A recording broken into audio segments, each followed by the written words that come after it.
अफसोसनाक वाक़या मंजर आम पर आया है जिसने यकीनी तौर पर ना सिर्फ माशरे में सबके अंदर एक तशवीश की लहर दौड़ा दी है, बल्कि इसके साथ साथ सब बहुत ही इनसिक्योर फील कर रहे हैं। इस्लामिया यूनिवर्सिटी बहावलपुर बहुत फेमस यूनिवर्सिटी है पाकिस्तान की। उसके जो एक सिक्योरिटी चीफ जो हैं, उनकी गाड़ी की जब तलाशी ली गई, उनकी गाड़ी से यूनिवर्सिटी के एक आला ऑफिसर के मोबाइल से मुबैना तौर पर 400 ये इस तरह की फाहिश वीडियोस बरामद हुई हैं और पुलिस और वीडियोस भी कुछ ऐसी मिली हैं स्टूडेंट्स की जिनके ज़रिए उन्हें ब्लैकमेल किया जा रहा था कि आपको इस तरह से हम नंबर्स भी दे देंगे, पास कर देंगे एग्जाम्स में, और उसके साथ साथ उनकी ब्लैकमेलिंग की जा रही थी। नशा भी किया जा रहा है, फिर इस तरह की नाजेबा वीडियोस भी सामने आ रही हैं, हैरेसमेंट हो रही है।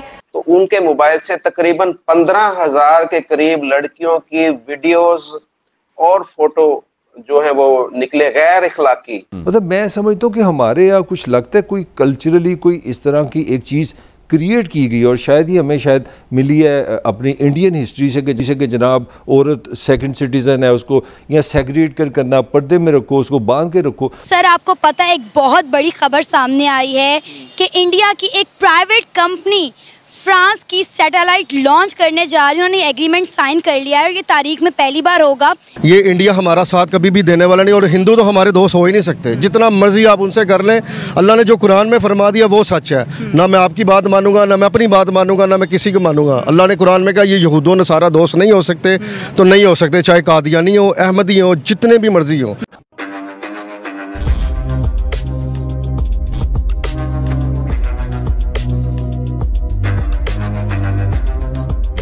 नमस्ते दोस्तों आज हम आपको एक बहुत ही एक्साइटिंग खबर सुनाने जा रहे हैं। भारत की एक प्राइवेट स्पेस कंपनी ने फ्रांस के साथ एक डील साइन कर ली है सैटेलाइट लॉन्च करने के लिए। इस डील के तहत हमारी कंपनी फ्रांस के लिए एक सैटेलाइट लॉन्च करेगी। ये सैटेलाइट हमारे देश की टेक्नोलॉजी और कैपेबिलिटी को दिखाने के लिए एक सुनहरा मौका है। अब आप सोच रहे होंगे कि ये डील हमारे लिए क्यों इतना इम्पोर्टेंट है। तो दोस्तों इससे हमें इंटरनेशनल मार्केट में एक स्ट्रॉन्ग पोजीशन मिलेगी, और ये सिर्फ शुरुआत है, आगे और भी बहुत कुछ होने वाला है। ये जो सैटेलाइट हम लॉन्च करने जा रहे हैं वो फ्रांस के लिए बहुत ही इंपॉर्टेंट है। इसका मेन काम होगा वेदर फोरकास्टिंग और डिजास्टर मैनेजमेंट में मदद करना। दोस्तों ये डील हमारे देश के लिए एक बहुत ही प्राउड मूवमेंट। हमारी प्राइवेट स्पेस कंपनी ने इंटरनेशनल लेवल पर अपनी पहचान बनाई है, और ये सिर्फ शुरुआत है, आगे जाकर के और भी बहुत कुछ होने वाला है। इस डील से हमारा देश स्पेस टेक्नोलॉजी में एक नई ऊंचाइयों को छूने जा रहा है, और हम सबको इस बात पर गर्व होना चाहिए। और दोस्तों दूसरी तरफ पाकिस्तान के एक बहुत ही बड़े यूनिवर्सिटी इस्लामिया यूनिवर्सिटी से एक बड़ी खबर हम सबके सामने आई है, जिसमें इस यूनिवर्सिटी के प्रोफेसर का फोन जब पुलिस द्वारा चेक किया गया तब पाया गया कि ये प्रोफेसर 15,000 से भी ज्यादा स्टूडेंट्स को सेक्सुअली हैरेस कर रहा था। अगर उन बच्चों को एग्जाम में पास होना है तो उस प्रोफेसर के साथ सेक्सुअल संबंध बनाने पड़ेंगे। तो चलिए दोस्तों इसी पर आगे पाकिस्तानी मीडिया का रिएक्शन देखते हैं। आपको क्या लगता है अगर इंडिया और पाकिस्तान के सिर्फ तिजारती ताल्लुकात बेहतर हो जाए, सिर्फ तिजारती, तो क्या हमारे मुल्क के पाकिस्तान को, यहाँ के पाकिस्तानियों को क्या फ़ायदा होगा या नुकसान, इतना बताएं। बात ये है कि मैं तो एक बात पॉजिटिवली अब करना चाहूँगा। पहले मैं नेगेटिव उसके इंडिया के खिलाफ था। एक चीज़ ज़रूर है कि अल्लाह कुरान में फरमाता है कि अगर मैंने किसी से अपने दीन का काम करवाना था, मैं हिंदू से भी, गैर मुस्लिम से भी करवा लेता हूँ। अगर वो थोड़ी सी लचक दिखाएं तो हमारी आर्मी, हमारे जो हैं इदारे, वो भी उनके बात तैयार करने के लिए, उनसे बात करने के लिए तैयार हैं, लेकिन वो खुद ही बात नहीं करना चाहते। इधर से ताल्लुकात बेहतर होने लगते हैं, वो बॉर्डर पे गोलियां चला देते हैं। वो कहते हैं आप दहशतगर्द भेजते हो। अभी मोदी जी ने यूएई में कहा है, अमेरिका में कहा है, यूके में गए थे, सारे वो कहते हैं कि पाकिस्तान जो है क्रॉस बॉर्डर टेररिस्ट दहशतगर्द भेजता है। पाकिस्तान कहते हैं दहशतगर्दी और दोस्ती एक साथ नहीं हो सकती। जो खुद मुसलमानों का कातिल है और वो जाके उनको बता रहा है कि हम दहशतगर्द भेजते हैं, और बात उनकी कौन सुन रहा है। वो अगर मेरे जैसा कोई हो ना बंदा, हुक्मरान नहीं, एक मेरे जैसा आम शहरी हो ना, मैं उसको सामने खड़ा करके पूछूं तूने जो गुजरात में मुसलमानों का कत्ल किया, क्या वो सही था?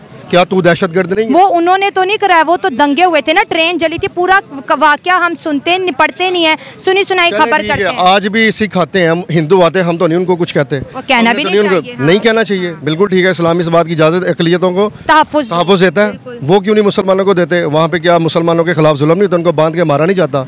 ये भी तो देखें। ऐसे तो केस यहाँ पर भी होते हैं। अब आप देख लें, 3-4 दिन पहले हिंदू छोटी छोटी बच्चियाँ थी, उनको कन्वर्ट करके इस्लाम में कलमा पढ़ा दिया। वो बच्चियाँ जिनको अभी पता ही नहीं है पेशावर में एक हिंदू को मार दिया गया क्योंकि तू हिंदू है। इसके साथ साथ अगर हम सिंध की बात करें तो सिंध में हिंदुओं के मंदिर तोड़ के कब्जे किए जा रहे हैं, उसके ऊपर टॉयलेट बना, जुल्म तो हम भी कर रहे हैं, ऐसे तो आप ना करें। जुल्म नहीं है ये, आप ना इसके बारे में सर्च करें, हम जो कर रहे हैं वो जुल्म नहीं इसके बारे में सर्च करें कि क्या मंदिर तोड़ने की इजाजत है कि नहीं। ये नहीं है।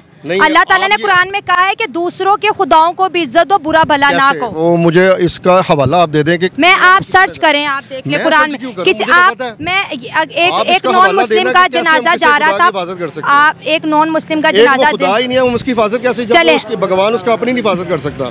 अभी इंडिया में एक वीडियो आई है, उसमें वो 3 हिंदू जो है ना बह रहे हैं अपने घर में ही, और उसने क्या कहा, कहता है ये देखो जिसे हम मांगते हैं वो हमें बचा ही नहीं रहा, कहते इसको उठाओ और इसको फेंको। वो अपने भगवान के साथ ये कर रहे हैं, तो हम इसका कैसे कह सकते हैं कुरान में कि। लेकिन मैं एक मैसेज ये देना चाहूंगी, एक मिनट मैं मैसेज ये मैं दूंगी, मैं अभी दूंगी। ये जो प्रोग्राम चल रहा ना पूरी मीडिया ने, अच्छा पूरी इंटरनेशनल भी हो सकता है, मैं आपको हवाला भी दूंगी, सब देखते हैं देना, क्योंकि हम दूसरों की खुदाओं की हिफाजत नहीं कर सकते, अकलियतियों की हिफाजत कर सकते हैं। और किसी देखें हमारी मस्जिद को शहीद किया जाता है, कोई नहीं बोलता। अभी आपने एक मरतबा भी नहीं कहा कि मस्जिद शहीद हुआ है, तो कोई बाबरी मस्जिद तो वो कोर्ट ने फैसला, उसके अलावा भी उसके क्या वो मुसलमान बैठे हुए थे। अब यहाँ पे आपको पता है कितने मंदिरों का केस कोर्ट में चल रहा है, तो अच्छी बात है ना। दोनों देखें, हम मुसलमानों की जगह मंदिर क्यों बने, हम मंदिर क्यों बनाए, हम तो मुसलमान। यही तो गलती है ना, क्या गलती है। देखिए क्या अल्लाह के नबी ने एक मिनट यहाँ पर, एक बात मैं सिर्फ आपको बता दूं, अल्लाह के नबी पाक सल्लल्लाहु अलैहि वसल्लम ने, अल्लाह के नबी ने सारी कब्रें जो थी ना हिंदुओं की, यहूदियों की, वो सारी कब्रें ख़त्म की थी। किन से करवाई थी आपको पता है? हज़रत मौला अली से। मौला अली को बताया था कि आप इनकी जाके अब कब्रें ख़त्म कर दें, क्योंकि इस्लाम गालिब आ चुका है। फिर जब हमारी मुसलमानों की कब्रें बनी, फिर अल्लाह के नबी ने फरमाया कि आप कब्रों पे जाया करें। अल्लाह के नबी ने ये तो नहीं कहा कि मंदिरों पे जाएं। ठीक है, हमारे झंडे में देखिए, मैं पाकिस्तान से, हमने पाकिस्तान की भलाई, हमने अपने मुल्क को ऐसे बदनाम नहीं करना कि यहाँ पे काफरों को मारा जाता है या यहाँ पर मंदिर तोड़े जाते हैं। हमने अपने पाकिस्तान को पुरान उस वक्त मारा गया है, उस वक्त किसी को मारा गया जिसने नबी पाक सल्लल्लाहु अलैहि वसल्लम की शान में गुस्ताखी की है, उस वक्त मारा गया जिसने हमारे कुरान की बेहुरमती की है, वो हमसे बर्दाश्त। तो आप तभी कह रहे थे टेंपल तोड़ दो, वो पाकिस्तानी है, वो अक़लियतें हैं, वो मंदिरों में अगर जाके अपनी इबादत करते हैं तो हमें इससे कोई इतराज नहीं होना चाहिए। मैं कहता हूँ नहीं इतराज नहीं होना चाहिए, क्योंकि वो पाकिस्तानी है। फिर हमारे इस्लाम को भी ना छेड़े। पाकिस्तानी हिंदू ने, हम पाकिस्तान की बात करें, हमारे पाकिस्तानी हिंदुओं ने कभी, पाकिस्तान का मतलब क्या? फिर हिंदू को निकाल नहीं, पाकिस्तान किसने क्या निकाल दे? तो आप कह रहे हैं मंदिर तो पाकिस्तान का मतलब ये ना ला इलाहा इल्लल्लाह मुहम्मद। बिल्कुल हम मानते हैं, बिल्कुल प्राउड है। फिर पाकिस्तान किससे बना? इस्लाम से बना है। तो इस्लाम से बना, तो हिंदुओं को भगा दें, आके यहाँ पे आके नहीं, हिंदुओं को भगा दें, फिर क्या करें? हिंदुओं को आपका मतलब है कि हम हिंदुओं को यहाँ पे नेशनलिटी दें और मुसलमानों को बाहर भगा दें? हिंदू तो आते नहीं है, जो पाकिस्तान के हिंदू हैं वो मुल्क छोड़ छोड़ के जा रहे हैं। अच्छी बात है, जाए, हम तो कहते हैं यहाँ पे सारे मुस्लिम ही हो। इस्लामिया यूनिवर्सिटी बहावलपुर बहुत फेमस यूनिवर्सिटी है पाकिस्तान की, रियासत बहावलपुर के अंदर। उसके जो एक सिक्योरिटी चीफ जो हैं, उनकी गाड़ी की जब तलाशी ली गई, उनकी गाड़ी से ड्रग्स निकली और एक लड़की भी बैठी हुई थी।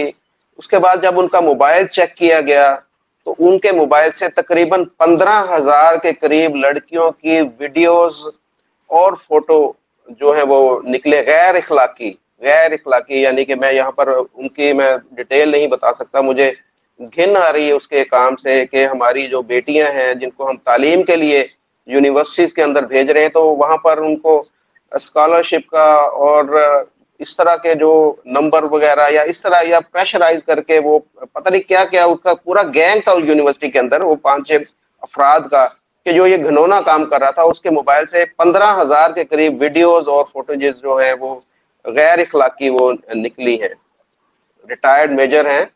तो आप कैसे देख रही हैं कि अगर इस तरह का वाकया इंडिया के अंदर होता तो उस बंदे का और उस गैंग का क्या हशर होता हुआ यहाँ पर? मुझे यहाँ पर जो उसके जो वाइस प्रिंसिपल जो वीसी साहब हैं वो उनको भी डिफेंड करते नजर आ रहे हैं। मुझे कोई उसके खिलाफ एक्शन नजर नहीं आ रहा। वो 2-4-10 दिन 15 दिन महीना जेल में या थाने में रहेगा, बाद में वो रिहा हो जाएगा और ये घिनौना काम फिर जारी रहेगा।